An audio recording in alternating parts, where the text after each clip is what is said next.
Hello students, आज हम ME 302 subject में प्रोसेस इन मैन्युफैक्चरिंग में एलिमेंट्स ऑफ ब्रोच टॉपिक पढ़ेंगे।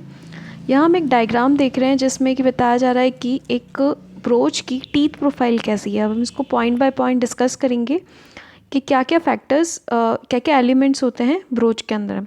सबसे पहला है पुल एंड।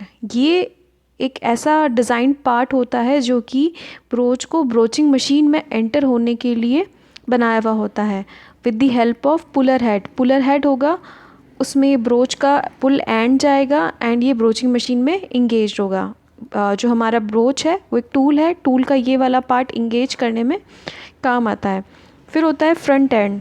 ये होल के अंदर जाने से पहले, जस्ट बिफोर जाने से पहले टीथ को सेंटर, होल के सेंटर में लोकेट करने का वर्क करता है, उसका फ्रंट एंड। थर्ड पॉइंट आता है roughing and semi finish teeth. हम जितना भी मटेरियल अपने होल में से रिमूव करते हैं उसमें से मैक्सिमम जो मटेरियल होता है या मोस्ट ऑफ द मटेरियल जो होता है वो स्टॉक का रफनिंग और सेमी फिनिश टीथ के द्वारा रिमूव कर दिया जाता है। फिर आते हैं फिनिशिंग टीथ। जो फिनिशिंग टीथ्स वो होते हैं जो कि केवल साइजिंग, जो हमें एक्यूरेट साइज़ चाहिए होल का और जो शेप चाहिए उस शेप में लाने के लिए केवल फिनिशिंग टीथ होता है और उसके लिए बहुत कम मटेरियल छोड़ा जाता है। Overall material roughing and semi finish teeth के द्वारा रिमूव हो जाता है।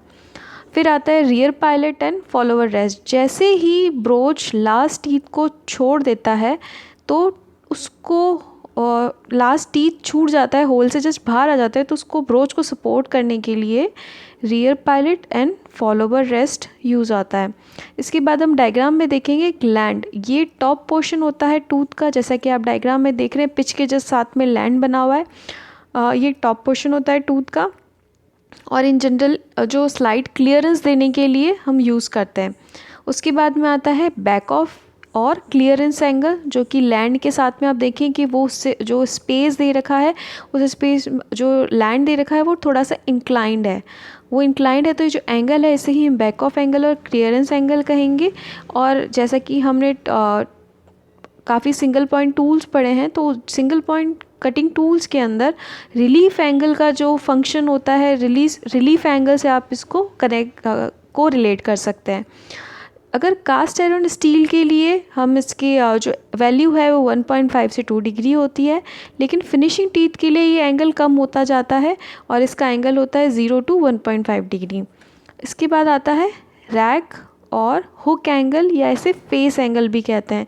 इसे आप देखेंगे पिच से जस्ट पहले जो एंगल बन रहा है वो एंगल आपका रैक एंगल कहलाएगा। ये लेथ मशीन का जो टूल होता है, that mean single point tool जो होता है, उसके रैक एंगल से कोरिलेट किया जा सकता है। ये वेरी करता है अकॉर्डिंग टू मटेरियल जैसा आपको कट करना है। इन जनरली आप देखेंगे तो ये मटेरियल की डक्टिलिटी के साथ साथ बढ़ता रहता है और जो वैल्यू होती है रैक एंगल की स्टील के लिए उसकी रेंज होती है 12 डिग्री से लेके 15 डिग्री। उसके बाद हमने यहाँ पे डायग्राम में अगर देखें तो पिच आ रहा था। पिच क्या होती है? ये लीनियर डिस्टेंस होती है एक कटिंग एज से दूसरे कटिंग एज, दो टीथ्स हैं उनकी दोनों की कटिंग एज की कॉरस्पॉन्डिंग जो एजेस हैं उनके बीच की जो दूरी होगी उसे हम पिच कहेंगे। और ये वेरी करती है for cutting, roughing and semi finishing. जैसे कि आप कटिंग टीथ्स जो होते हैं तो रफिंग टीथ की पिच, सेमी फिनिश टीथ की पिच और फिनिशिंग टीथ की पिच अलग अलग होगी। Thank you students.